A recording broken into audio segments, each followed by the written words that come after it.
오늘 10시 부활절 예배 함께하는 여러분들 한 사람 한 사람을 주님의 이름으로 사랑하고 축복합니다. 우리 화면 앞에 있는 분들 모두, 또 TV 앞에 있는 분들 모두 서로에게 부활의 소식을 좀 알리면 좋겠습니다. 예수님 부활하셨대요. 한번 우리 같이 인사합시다. 시작. 예수님 부활하셨대요. 네, 고맙습니다. 오늘 부활절 예배, 코로나 상황에서 저희들이 찬양도 칸타타도 아무것도 할 수 없는 상황에 우리가 어떻게 예배를 드릴까 하다가 이 예배를 온 세대가 같이 드리면 좋겠다 하는 생각이 있었어요. 그래서 오늘 찬양도 시니어 중창단, 시니어 중에 제일 잘하는 분만 나온 거죠. 네. 또 우리 성경봉독도 우리 이종학 장로님 3대가 함께 성경봉독을 같이 해주셨고, 오늘 우리가 함께 예배 드리는 시간입니다. 이전처럼 우리가 뭐 찬양하지는 못하지만 이렇게 좋은 의미를 함께 가지고 예배드리면 좋겠고요. 부활절 순환주간을 맞이하면서 우리가 캠페인한 거 있죠? 비움과 채움. 여러분들이 잘 협조해 주셔서 감사하고, 오늘 헌혈이 계속해서 진행되고 있습니다. 오늘 5차 헌혈인데 부활절에 가장 기념이 되는 일이라고 생각합니다. 잘 참여해 주시고, 또 여러분들 그냥 가기가 좀 서운해서 계란을 하나씩 다 드려야 되는데 먹는 것을 지금 나누는 것은 서로 이제 꺼려하는 그런 시기라 여러분들에게 계란 모양을 한 비누를 여러분들에게 나눠드리는데, 이 비누가 이름이 있습니다. 이 달걀 비누의 이름은 그리스도의 향기란입니다. 감동할 줄 알았더니 안 감동을 하시는 거예요. 그리스도의 향기란을 여러분들이 가실 때 하나씩 꼭 가져가시고, 가져가시면서 뭔가 좀 서운하면 서로 이렇게 나누고 그래서 가져가셔도 좋고, 깨끗하게 손을 닦는 또 부활의 의미를 생각하면서 가져가시면 좋겠습니다. 부활절 캠페인으로 우리가 비움과 채움, 우리 택배 기사들에게 좀 사랑을 전하는 일들을 하고 있습니다. 한 끼 금식하며, 제가 이 몇 가지 글들을 좀 소개해 드릴 거고요. 여기에서 끝나는 게 아니라 스티커가 아직도 준비되어 있으니까 이 한 주간 계속해서 참여해도 좋을 것 같습니다. 인내동산 양송이 집사님, 성향상 주어진 일은 바로바로 해야 하는 엄마이기에 예배 후 아이들에게 오늘 점심은 금식이야 라로 시작된 비움과 채움의 동참이었습니다. 그리고 아이들의 예배 후 금식을 왜 하게 되었는지, 예수님의 십자가 사랑을 나누며 금식에 함께 동참하기로 하였습니다. 그런데 시작된 지 1분도 안 돼서 엄마, 그래서 언제 밥 먹을 수 있어요? 라는 6살 둘째 아들, 아직 5시간 59분 남았거든? 근데 형아도 배고파 라고 말하는 10살 첫째 아들, 그렇게 금식은 언제 끝나요? 배고파요를 정말 100번 넘게 듣는, 딱 당일에 도착하기를 기다리는 택배가 있어 택배 기사님께 감사 편지를 작성하며 비움과 채움의 마음을 전해보았습니다. 그리고 배고파요에 이어 택배 기사님 언제 오세요를 또 그렇게 100번은 넘게 들은 것 같습니다. 한 끼 금식이 끝나고 택배 기사님께서도 마음을 담아가신 뒤 아이들은 그래도 뿌듯하네요. 우리도 이렇게 힘든데 예수님은 십자가에 어떻게 그렇게 계셨을까요?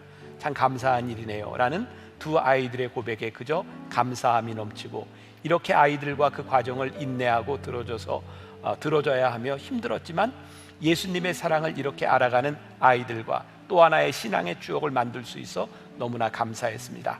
오늘의 이 신앙의 추억으로 우리 아이들이 앞으로도 주변을 돌아보고 예수님의 사랑을 전하며 비움과 채움의 그 십자가가 사랑을 계속해서 알아가고 배워가며 실천할 수 있길 기대합니다. 가정에서 함께 믿음의 시간을 가질 수 있도록 전해주셔서 감사합니다. 이렇게 정성스럽게 보내주셨고, 또 최미진 성도, 미디어 성도인데요, 감사하게도 택배 기사를 통해서 문자를 받았어요.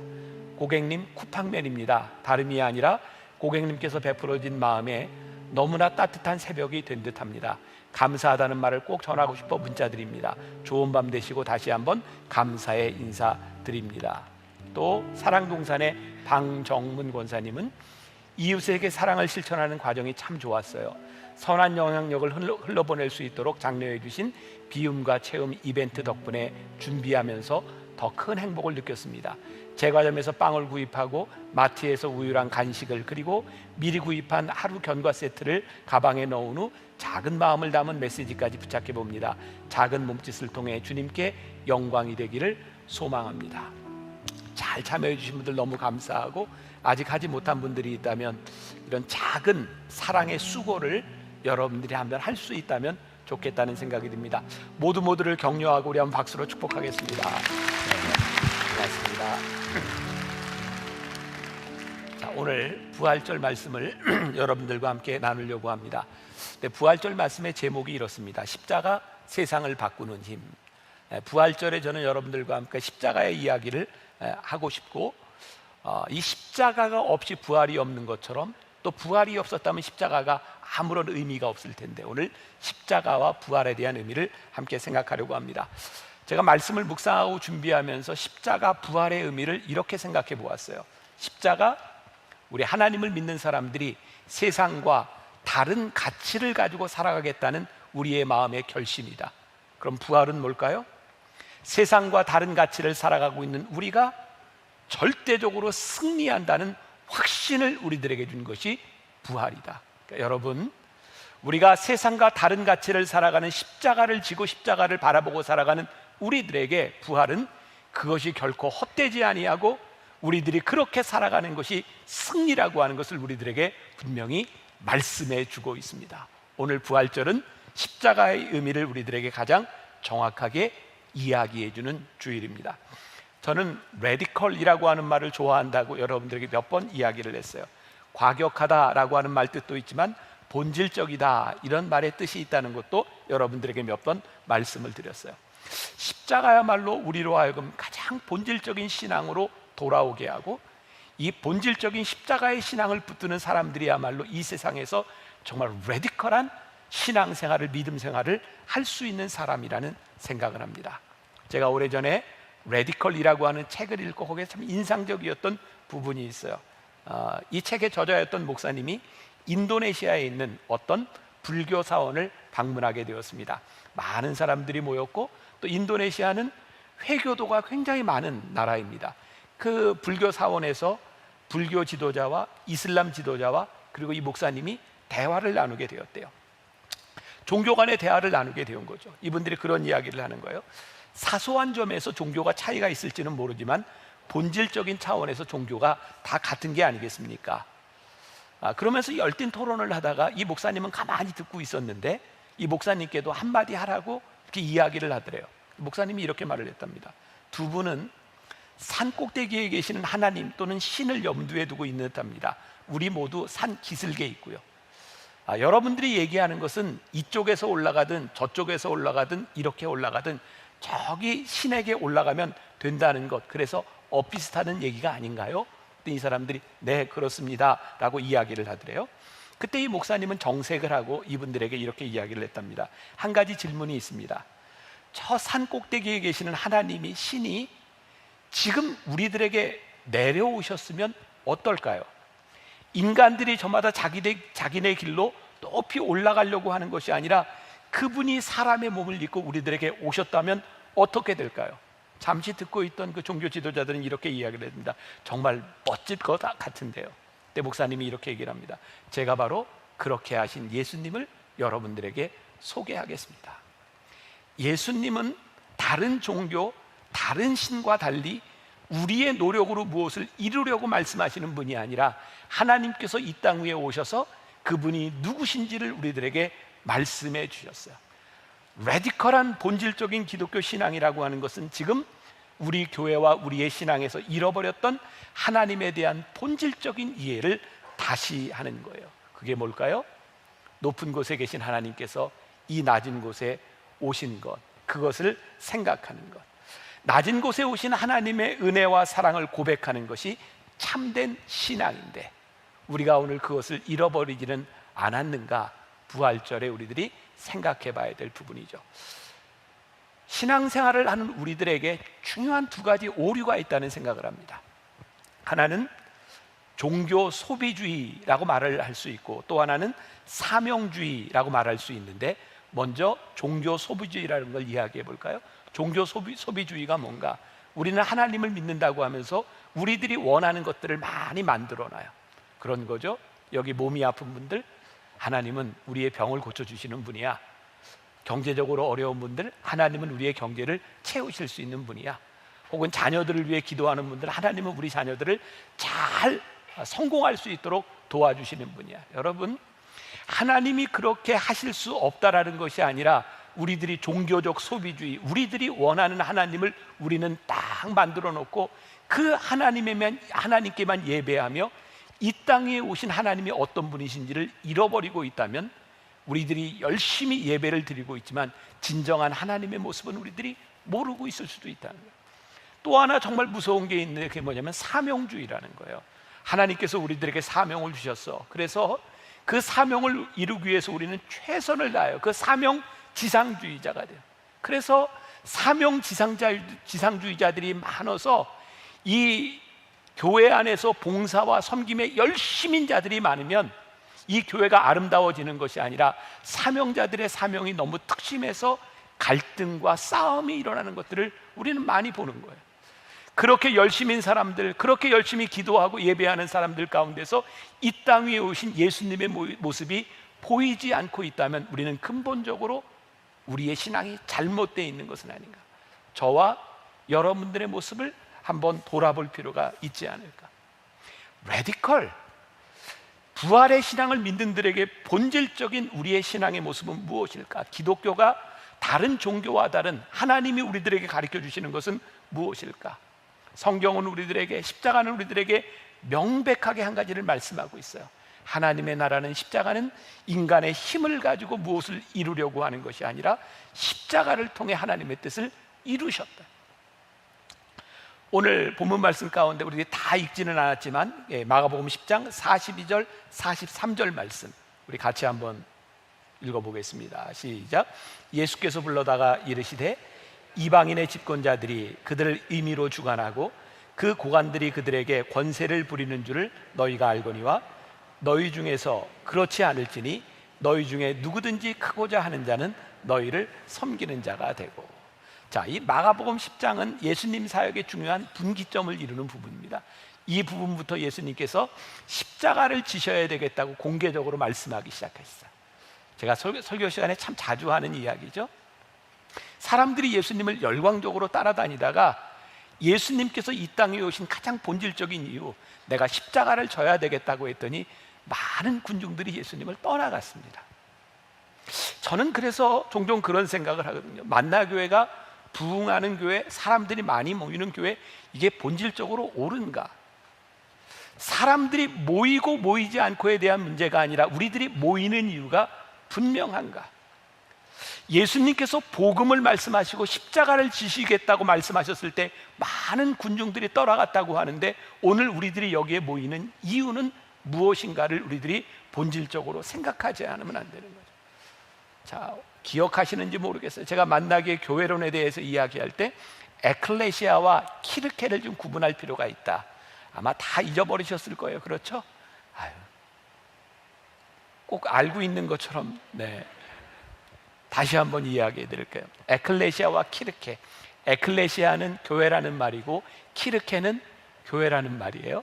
똑같이 교회를 이루고 있는데 에클레시아는 어떤 교회냐? 성경에 보니까 교회를 이야기할 때 성경은 에클레시아를 이야기합니다. 에클레시아는 하나님을 믿는 사람들의 공동체가 교회, 에클레시아입니다. 그러니까 예수님 당시에 교회, 우리 믿는 사람의 공동체라고 하는 것은 이런 건물을 의미하는 게 아니었어요. 근데 이 키르케라고 하는 말은요, 독일어에서 나온 말이거든요. 키르케 처치, 교회라는 말이 여기서 나와요. 저 키르케는 예수님을 믿는 사람들의 공동체가 예배를 드리는데 예배를 드리는 공간이 필요해서 건물을 짓기 시작했어요. 자, 한번 우리들 생각을 해봅시다. 사람들이 만나교회 어디야? 그러면 뭐라고 여러분들 설명해 주나요? 네, 저기 판교 구리간 고속도로를 가다 보면 성남 이렇게 분당하고 성남 이렇게 중간 지점에 큰 교회가 하나 있어요. 그게 만나교회예요. 이렇게 설명하지 않으세요? 오늘 이상해요. 네, 우리들의 머릿속에 저도 여러분들에게도 교회하면 언제부터인가 건물이 자리를 잡고 있는 거예요. 여러분, 이게 틀렸다는 것이 아니에요. 그러나 본질적인 의미를 우리들이 잃어버리고 있다면 이 건물이라고 하는 교회는 굉장히 잘못될 수 있다. 여러분, 건물이 지어지면서 이 건물에서 어느 날부터인가 예수님이 주인이 되지 못하고 이 건물의 담임 목사가 예수님보다 더 중요한 위치를 차지해요. 이 건물이 교회가 되기 시작하면서 예배하는 여러분들의 공동체가 예수님을 예배하는 것이 아니라 우리 교회가 무엇을 해야 되지? 예수님이 아닌 교회 건물과 교인들이 주인이 되기 시작할 때 우리는 우리를 위해서 끊임없이 뭔가를 하기 시작해요. 그리고 그런 현상들이 분명하게 나타나는 것 중에 하나가 우리 교인들이요, 예배를 드리면서 자기가 불편한 걸 절대로 참지 못한다는 거예요. 하나님을 예배하는 낮아지는 자들, 섬기는 자들로 모였다고 하는 사람들이 섬김을 받지 못하면 견디지 못한다는 거예요. 작은 부분에서부터 우리들이 십자가를 잃어버리고 있는 것은 분명한 것 같아요. 그래서 제가 이런 표현을 썼죠.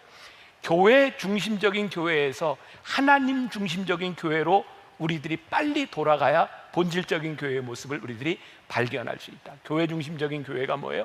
건물로 지어진 우리들 중심으로 해서 우리가 어떻게 잘 먹고 잘 살고 우리들이 어떻게 해서 좋은 교육을 받고 우리를 위해서 우리 교회를 위해서 우리 교인들을 위해서, 이것이 아니라 이 교회를 향한 하나님의 마음이 어떤 마음인가를 우리들이 보기 시작해야 되는데, 그 마음이 어디에 있어요?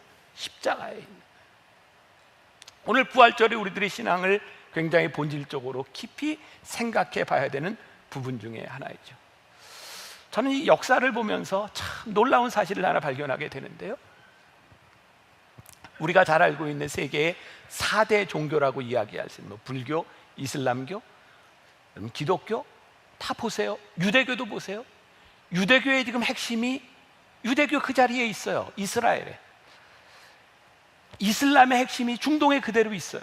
불교, 아시아권, 인도, 그 힌두교 다 그 자리에 중심을 두고 있어요. 그런데 놀랍게도 기독교는 하나님께서 끊임없이 그 중심을 옮기셨어요. 무서운 말로 이야기하면 하나님께서 촛대를 옮기셨어요. 예루살렘 교회가 놀랍게 부흥할 때 하나님께서 촛대를 옮기셔서 이방으로 옮기셨고, 헬라 문화권에서 로마권에서 그 기독교회가 번성할 때 하나님은 이 교회를 다 흩트기 시작하셨고, 이제 저기 북미로 교회가 넘어가고 북미의 교회가 선교가 꽃을 피는데 아시아로 넘어오고, 이제 이 교회의 힘들이 중국과 또 남미와 아프리카로 핵심들이 점점 옮겨지고 있어요. 근데 교회의 촛불이 옮겨지는 이유를 가만히 보면, 교회가 세상과 결탁하거나 아니면 세상과 같은 권세와 권위와 돈을 가지기 시작할 때 하나님은 더 이상 교회를 쓰시지 않으셨다는 거예요. 그럼 놀라운 진리거든요. 십자가는 우리들이 가지고 있는 권력에서부터 나타나는 것이 아니라 권력을 버리고 힘이 없는 곳에서부터 하나님의 능력이 나타나기 시작해요. 저는 그래서 지금 한국 교회를 보며, 저를 바라보며, 우리 교회를 바라보며 무서운 마음을 가지는 거예요. 그 어느 때보다도 크리스찬들이 많고, 그 어느 때보다도 교회가 많고, 그 어느 때보다도 교회가 돈이 많은 이때 왜 우리는 이 세상에서 강력한 하나님의 나라를 이루지 못하고 이 영향력을 잊고 살아가는 것일까? 우리가 세상과 같은 권력을 추구하고 있구나. 우리가 십자가를 바라보지 못하고 있구나. 기독교의 중심에 십자가가 있을 때 가장 우리들이 레디컬해질 수 있는데, 가만히 생각해 보세요. 여러분들의 신앙이 가장 뜨거웠던 때가 언제인가요? 이게 참 흥미로운 일인데, 교회가 처음 개척을 하고 막 무언가를 이루려고 막 빚더미에 쌓여 있을 때 우리는 정말 간절하게 하나님 앞에 기도하는 그런 세대들이었는데, 너무 많은 것들을 가지면서 우리는 우리의 신앙이 레디컬해지지 못해요.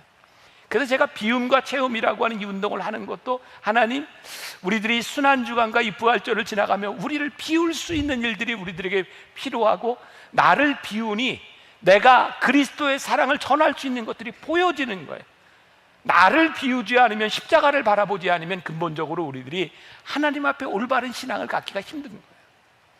저는 목회자들에게 가장 무서운 유혹이 있다면, 목회자들이 권위와 권세와 능력을 가지려고 하는 것처럼 목회자에게 큰 유혹이 없다는 생각이 들어요. 왜? 오늘 예수님의 이야기를 보니까 예수님께서 마가복음 10장에 십자가를 지시기로 굳은 결심을 하고 예루살렘으로 올라가시는 고난의 길을 가고 있는 그때에 예수님 옆에서 제자들이 싸움을 하고 있는 거예요. 우리가 잘 아는 이야기죠. 세베대의 아들 야고보와 요한이 죽게 나와, 이렇게 예수님이 이렇게 대답하세요. 마가복음 10장 37절과 38절 우리 같이 한번 봉독해 보겠습니다. 시작. 여짜오되 주의 영광 중에서 우리를 하나는 주의 우편에 하나는 좌편에 앉게 하여 주옵소서. 예수께서 이르시되 너희는 너희가 구하는 것을 알지 못하는도다. 내가 마시는 잔을 너희가 마실 수 있으며 내가 받는 세례를 너희가 받을 수 있느냐? 예수님께서 십자가를 지고 가시겠다고 말씀하시는데 세베대의 아들 야고보와 요한은 예수님 영광 중에 하나는 오른편에 하나는 왼편에 앉게 해주세요. 마치 우리가 십자가를 앞에 저렇게 걸고 예배를 드리고 있는데 우리들이 구하는 기도가 주님 앞에 주님 저에게 영광을 주세요. 하나님 제가 이것이 필요합니다 라고 이야기하는 것처럼 그때 예수님께서 말씀하시는 너희는 내가 마시는 잔이 무엇인지 너희들이 알지 못하는구나. 너희들이 오늘 왜 이 십자가 앞에서 기도해야 되는지 너희들이 왜 예배해야 되는지 너희들이 알지 못하는구나. 3년 동안이나 예수님과 동행했던 그 제자들이 주님의 길을 가려고 하지 않는 거예요. 평생을 신앙생활하며 하나님의 말씀을 들었던 우리들이 하나님의 길을 가려고 하지 않는 거예요. 올해 들어서 저는 우리 교회에 주신 가장 큰 하나님의 은혜와 축복이 있다고 생각하거든요. 새벽에 우리들이 묵상하는 주님은 나의 최고봉, 5시 반이 딱 되면 여러분들이 말씀을 묵상할 수 있는 주님은 나의 최고봉이 저는 올 한 해 우리 교회 하나님 주신 제일 큰 축복이라고 생각해요. 저에게도 아마 며칠 있다가도 또 새벽에 그 묵상을 통해서 여러분들이 또 듣게 될 일이에요. 찢어지는 빵과 부어지는 포도주가 되게 하여 주소서. 그게 저에게 너무 와닿는 거예요. 하나님, 찢어지는 빵과 부어지는 포도주가 되게 하여 주소서. 주님이 우리들에게 마지막에 보여주셨고 우리들에게 본받으라고 한 모습이잖아요. 며칠 전에 제가 참 부끄러운 경험했어요. 제가 이런 이야기를 해야 제가 저를 좀 이렇게 다 잡고 갈 것 같아요. 금요일 날 아침이 됐는데 제가 늘 하는 것처럼 아침에 제가 신문을 봅니다. 그리고 제가 깜짝 놀랐어요. 조선일보에 제가 나왔어요. 저는 기자가 사진을 보내달라 그래서 뭐 이야기를 하길래 뭐 언제 나오겠지 그랬더니 바로 그 다음날 사진이 나왔는데 부활절을 기해서 개신교회 목사님 3분 이렇게 하고 부활절 메시지를 실었어요. 그리고 거기에 한국의 명설교가 3사람 해서 턱 나왔어요. 좋은 거예요. 근데 부끄러웠어요. 하나님, 제가 이렇게 세속적인 사람입니다. 그리고 거기서 제가 기도한 게 신문을 붙들고 기도한 게 하나님, 이 신문에 얼굴 하나 내민 것 가지고도 사람들이 인정해 주는 것 가지고도 이렇게 기쁜 내가 끝까지 하나님 앞에 찢어진 빵과 부어지는 포도주가 되는 일이 얼마나 힘든 일이겠습니까? 저를 붙잡아 주세요. 어제 저는 어머니 기도실에서 그렇게 기도했어요. 하나님, 저에게 끝까지 찢어지는 빵과 부어지는 포도주가 될 수 있는 마음을 저에게 주세요. 왜? 제 속에 있는 유혹과 여러분들이 가지고 있는 신앙의 유혹들을 우리들이 너무나 다 잘 알고 있기 때문이죠. 레디컬, 십자가를 바라본다고 하는 게 무엇일까요? 제가 이렇게 한 문장을 적어봤어요. 교회의 갈등의 문제들은 싸워서 이겨야 하는 문제가 아니라 한 방향을 보고 가야 하는 것이다. 우리 교회는 뭐 표현적인 갈등이나 이런 게 없는 교회죠. 굉장히 편안한 교회죠. 근데 진짜 여러분들이 신앙생활하면서 마음이 그렇게 다 편안하세요? 우리들 신앙생활하면서 제일 힘든 게 하나님 때문이 아니라 인간관계 때문에 참 힘들지 않으세요? 신앙생활만 그런 거예요. 여러분들의 가정에서 남편과 아내와 자식과 부모 간에 일어나는 많은 갈등에 대한 문제들, 십자가를 바라봐야 되는 이유는 뭘까? 그런 생각이 들지 않으세요? 진짜 우리가 찢어지는 빵과 부어지는 포도주가 되겠다고 우리들이 그렇게 결심하고 살아간다면 우리들에게 싸움이 일어날까요? 우리들에게 갈등이 있을까요? 우리가 십자가를 바라보며 산다고 하는 것은요, 전 그렇게 생각을 했어요. 하는 이 땅 위에 살아가는 이렇게 성격도 다르고 마음도 다르고 이렇게 환경이 다른 우리들이 어떻게 마음을 합쳐서 하나님의 일을 함께 할 수 있겠습니까? 그거 불가능하지 않습니까? 근데 우리가 하나님의 자녀로 하나님을 믿는 공동체로 우리들이 불리움을 받고 우리들이 하나님의 뜻대로 본질적으로 살아갈 수 있는 이유는 우리의 마음이 맞기 때문이 아니라 우리들이 십자가를 바라보기 때문이죠. 여러분, 십자가를 바라보면서 예수님께서 우리들에게 말씀하셨던 너희들이 높아지려고 하지 말고 낮아지려고 하고 섬김을 받으려고 하지 말고 섬기려고 해. 그게 내가 너희들에게 이 땅 위에 와서 내가 너희들에게 보여주고 너희를 위해 십자가를 진 이유야 라고 말씀하고 계십니다. 주님을 믿고 따른다고 하는 것, 우리가 누릴 수 있는 권력이 아니라 예수님께서 가시고자 했던 그 길을 우리도 따라가겠다. 43절과 44절 우리 같이 한번 봅니다. 자, 시작. 너희 중에는 그렇지 않을지니 너희 중에 누구든지 크고자 하는 자는 너희를 섬기는 자가 되고 너희 중에 누구든지 으뜸이 되고자 하는 자는 모든 사람의 종이 되어야 하리라. 이게 예수님께서 우리들에게 말씀하신 십자가를 지러 가시는 예수님의 말씀이었어요. 이 설교는 제가 아마 6, 7년 전쯤 우리 교회가 레디컬해지자라고 생각하면서 여러분들과 나눴던 첫 번째 주제 설교입니다. 이 설교 좀 기억나세요? 감사해요. 기억 못 해주셔서. 근데 저는 한 설교를 또 하는 게 굉장히 유익하다고 생각해요. 제가요, 결혼 주례 가서 늘 그런 거 느끼잖아요. 결혼 주례하면 정말 주례를 몇 번씩 듣는 사람 때문에, 이 교회에 헌신된 사람들은 제 결혼 주례 100번 이상 들은 사람도 있을 것 같아요. 이렇게 늘 결혼식에. 그럼 저는 신랑 신부에게 결혼 주례를 하러 갔다가 눈에 보이는 사람들이 지난주에도 왔던, 심지어는 한 번에 하루에 몇 번 결혼 주례를 하는데 그 결혼식마다 와 있는 교인들이 눈에 띄는 거예요. 그러면은 제 마음에 아이고 결혼 주례를 한 것도 해도 되나? 그래서 결혼 주례 제가 원고를 10개쯤 가지고 다녀요. 다른 거 하려고. 근데 참 신기하게도 결혼 주례를 하려고 딱 서면 원고를 바꿀 수가 없어요. 왜? 이 신랑 신부에게 중요한 것은, 더 중요한 것은 없기 때문에 늘 같은 말을 하게 돼요. 제가 요즘 나이 들면서 그런 생각을 해요. 제가 이렇게 뭐 게을러지고 이런 것이 아니라 저는 설교를 많이 바꾸고 새로운 거를 하려고 지금까지 노력했던 사람이거든요. 근데 하나님이 그거 아니라 그러시는 것 같아요. 네가 매일 새로운 것 한다고 사람들이 변하거나 신앙생활을 제대로 하는 것이 아니라 가장 중요한 것을 반복하고 또 반복하고 또 반복하고 또 생각하고 또 기억해요. 그래서 제가 오늘 말씀을 다시 6, 7년 전 제가 그 주제 설교하던 걸 다시 끄집어냈어요. 부활절에 이것이 필요하겠다. 여러분 혹시 제가 황수관 박사님, 돌아가신 황수관 박사님 얘기했던 거 기억나세요? 네, 한 세 사람 끄덕끄덕 하시네요. 네, 제가 그런 얘기했잖아요. 제가 어느 날 황수관 박사님 돌아가시고 추모 영상, 그 교회 그 TV에서 나오는 걸 우연히 보다가 황수관 박사님이 그런 강의를 하시더라고요. 어떤 아버지가 그 집 앞에 옛날에는 막 대추나무 같은 것들이 있었잖아요. 나무 위로 이렇게 막 올라가는 어린 아들을 보고 얘야 내려와 위험하다, 애야 내려와 위험하다. 근데 애가 말을 안 들어요.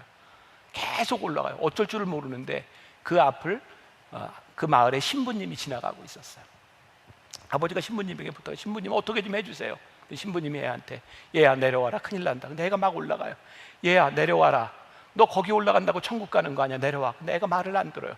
신부님이 큰일 날 것 같아서 어쩔 수 없어도 그냥 성호를 긋고 거기를 떠나갔잖아요. 근데 신부님 떠나가자마자 아이가 득달같이 내려왔어요. 아버지가 물어보죠. 얘 어떻게 된 일이야? 신부님이 그랬잖아요. 너 안 내려오면 나무 잘라버린다고. 그래서 내려왔다고. 제가 그때 그 영상을 보면서 제 마음에 진짜 십자가가 능력이구나. 우스갯소리로 한 이야기인데 진짜 우리들의 삶의 문제를 해결하는 것, 십자가가 능력이라고 하는 것을 우리들이 믿는가?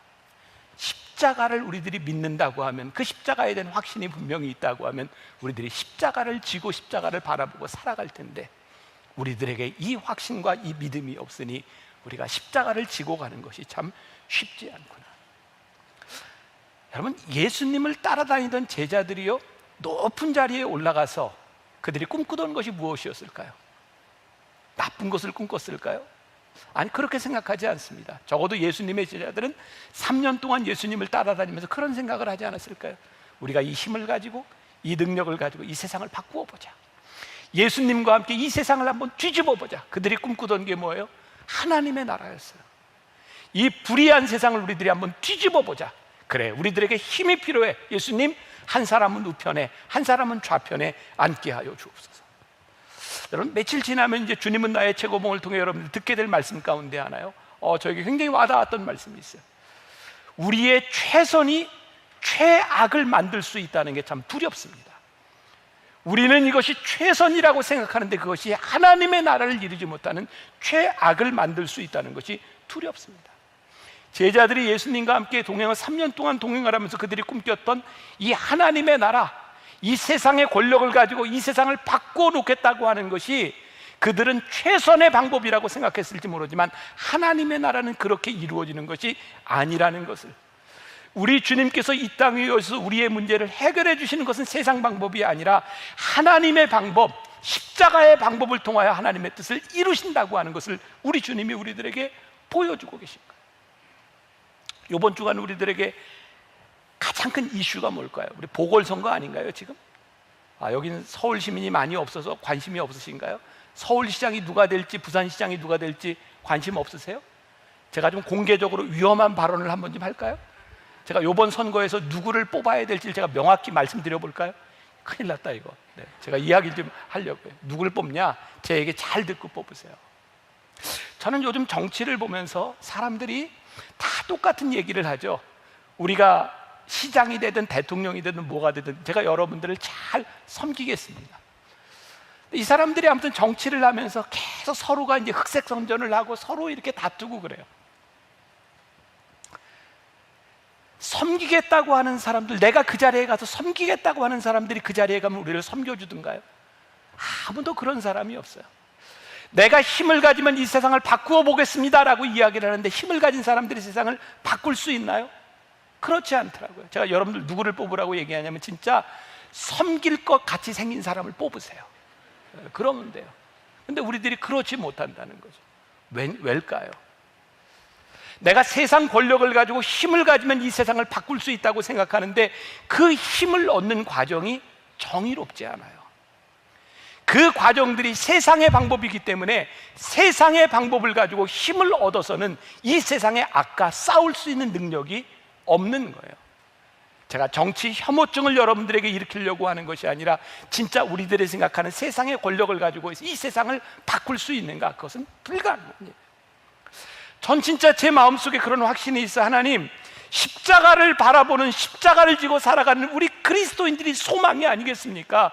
우리 그리스도인들이 무엇입니까? 세상과 다른 방법으로 하나님의 나라를 이루어 가겠다고 하는 십자가를 바라보며 우리들이 이 세상을 바꾸어 보겠다고 하는 레디컬한 신앙을 가진 사람들이 우리 그리스도인이요, 그 사람들만이 이 세상을 바꿀 수 있다. 왜? 주님께서 우리들에게 가르쳐 주신 방법이니까요. 우리들이 가지고 있는 권력으로 되는 것이 아니라 우리 주님이 꿈꾸셨던 나라, 제가 좋아하는 표현이에요. Upside Down Kingdom. 하나님의 나라는 가치가 전도된 나라. 세상이 힘을 가지고 뭔가를 할 수 있다고 생각할 때 그게 아니라고 십자가로 하나님의 나라가 이루어진다고 선포하셨던 하나님의 나라는 이 세상과 다른 가치를 가진, 사랑하는 여러분, 우리가 이 세상에 살아가면서 이 새롭게 하나님께서 우리들에게 말씀해 주신 십자가의 가치를 모르고 살아간다면 우리들이 이 세상에서 무슨 힘이 있겠어요? 우리들이 이 십자가에 대한 확신이 없다면 우리들이 어떻게 이 세상과 거슬러 싸워서 이길 수 있겠어요? 그런데 이 십자가가 힘이요, 능력이요, 확신이라는 것을 어디서 보여주셨어요? 부활을 통해서 보여주셨어요.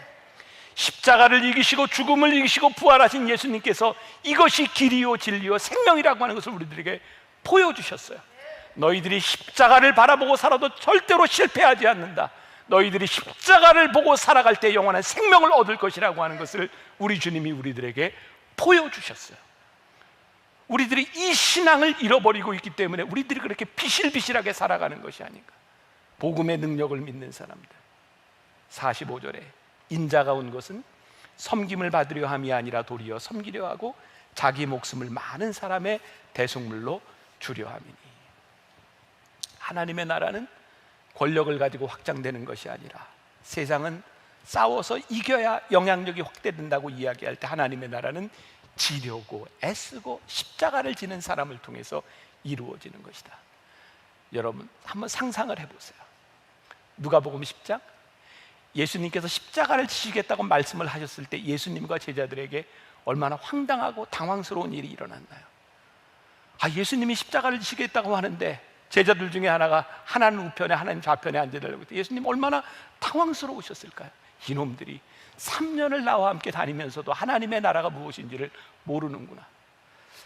예수님이 십자가에 달려 돌아가기 전 제자들과 최후의 만찬을 나누시고 목요일날 제자들의 발을 씻기실 때 예수님께서 제자들 앞에 무릎을 꿇고 세숫대야를 가지고 제자들의 발을 씻기실 때 제자들이 얼마나 당황스러웠을까요? 주님, 예수님은 우리의 주요 선생이신데 어떻게 우리의 발을 닦으실 수 있겠습니까? 예수님이 뭐라고 말씀하세요? 아니, 내가 너희들의 발을 닦은 것처럼 너희도 그렇게 섬기는 사람이 되어라 라고 말씀하셨을 때 제자들은 얼마나 당황스러웠을까요? 예수님께서 십자가를 지셨어요. 십자가에 달리셨어요. 아마 제자들이 숨어서 그런 꿈을 꾸지 않았을까요? 예수님은 능력이 있으신 분이야. 예수님은 충분히 힘이 있어. 저 십자가 위에서 내려오셔서, 아니 저 십자가에 예수님을 못 박았던 저 로마 병정들을 단숨에 쓸어버리고 하늘에 천군 천사를 보내서 아마 이 세상을 확 바꿀 수 있을 거야. 아마 제자들이 숨어서 그런 꿈을 꾸지 않았을까요? 근데 예수님은 십자가에서 내려오시지 않았어요. 끝까지 십자가에 계셨어요. 이유는 무엇일까요? 제자들에게 끝까지, 그리고 우리들에게 끝까지 말씀하시는 거죠. 하나님의 나라는 싸워서 이기는 나라가 아니라 끝까지 십자가를 지는 거야. 그리고 주님이 끝까지 십자가를 지셨어요. 오늘 여러분들에게 도전합니다. 저에게 도전하고 오늘 예배를 드리는 모든 사람들에게 도전합니다. 하나님의 나라, 하나님이 꿈꾸는 나라는 세상과 같지 아니한 십자가였다고 하는 것을, 십자가를 바라보라고 하는 것을 우리들이 마음에 새기고, 주님, 우리가 십자가를 바라보며 십자가를 지고 살아갈 때 결코 이 십자가가 패배하지 않으려는 것을 오늘 부활을 통하여 우리들에게 말씀해 주셨사오니 우리들이 이 확신을 가지고 십자가를 바라보며 살아가게 하여 주옵소서. 앞에 이게 뭘 상징하는지 아세요? 우리 권사님들이 이 장식을 하면서 빈 무덤을 상징했어요. 죽음의 권세를 깨고 부활하신 예수님, 그 아래 시체가 없었어요. 승리하신 주님, 그 부활을 기념하며 우리가 이렇게 살면 승리할 것이다, 믿음으로 나아가는 여러분들이 되시기를 주님의 이름으로 간절히 축원합니다. 우리 같이 찬송했으면 좋겠습니다. 찬양, 험한 십자가의 능력이 있네.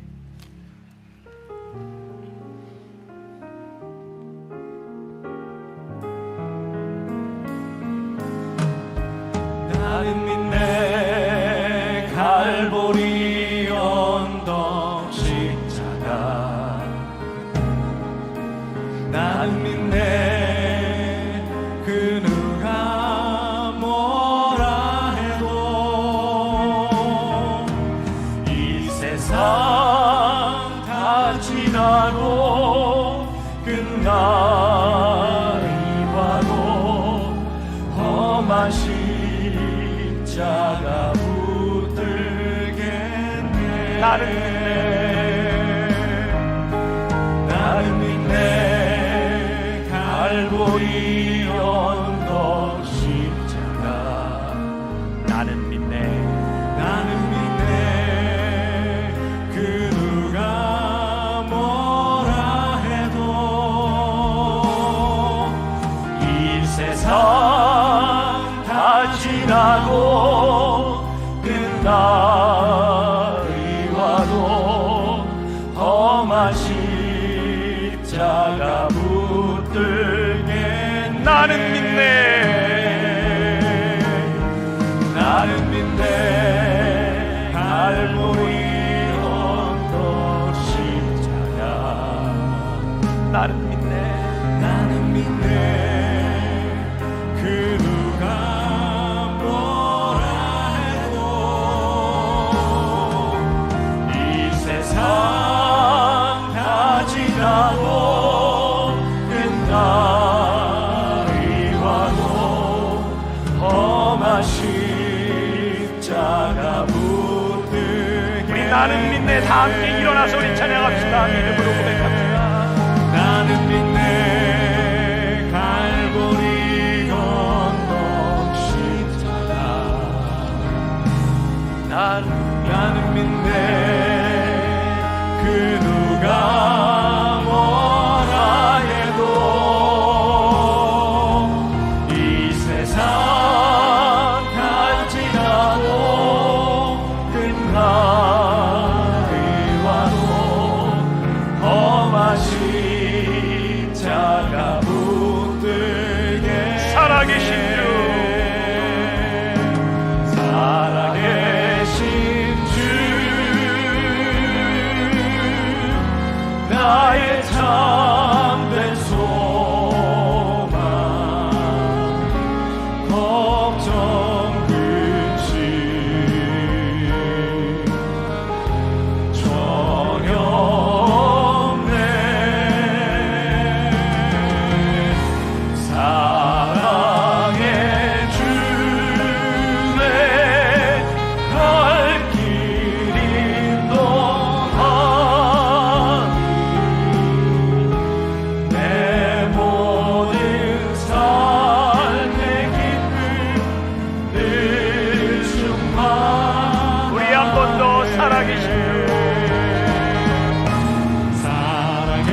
갈보리 그 십자가, 나는 믿네 그 십자가의 능력을. 이 세상 사람이 뭐라 해도 나는 믿네 그 십자가의 능력을. 주님, 우리가 십자가의 능력을 믿는 사람들이 여기에 모였습니다. 또 오늘 부활절이 우리들에게 이렇게 선포하고 있습니다. 내가 믿는 그 십자가, 너의 확신이 결코 잘못되지 않았다, 틀리지 않았다, 실패하지 않았다. 부활하신 예수님께서 승리하시고 완성하셨다. 우리들에게 분명하게 선포하고 계시는 날을 맞이하고 있습니다. 주님, 십자가의 능력 붙들고 살아가게 하시고 실패하지 않는 인생 살아가게 하여 주옵시고 부활의 주님 붙들고 끝까지 승리하는 주의 백성들이 되게 하여 주옵소서. 순환주간과 부활주를 지나며 비움과 채움으로 헌혈로 여러 가지로 하나님의 사랑을 살아내려고 애쓰는 주의 백성들을 축복하여 주옵시고 담대하게 선포하며 승리하는 주의 백성들 되게 하여 주옵소서. 지금은 우리 주 예수 그리스도의 은혜와 하나님 아버지의 무한하신 사랑과 성령의 인도하심이 부활의 능력을 붙들고 이 세상으로 담대히 나아가는 당신의 사랑하는 모든 백성들 위해 지금부터 영원까지 함께 하시기를 간절히 축원하옵나이다. 아멘.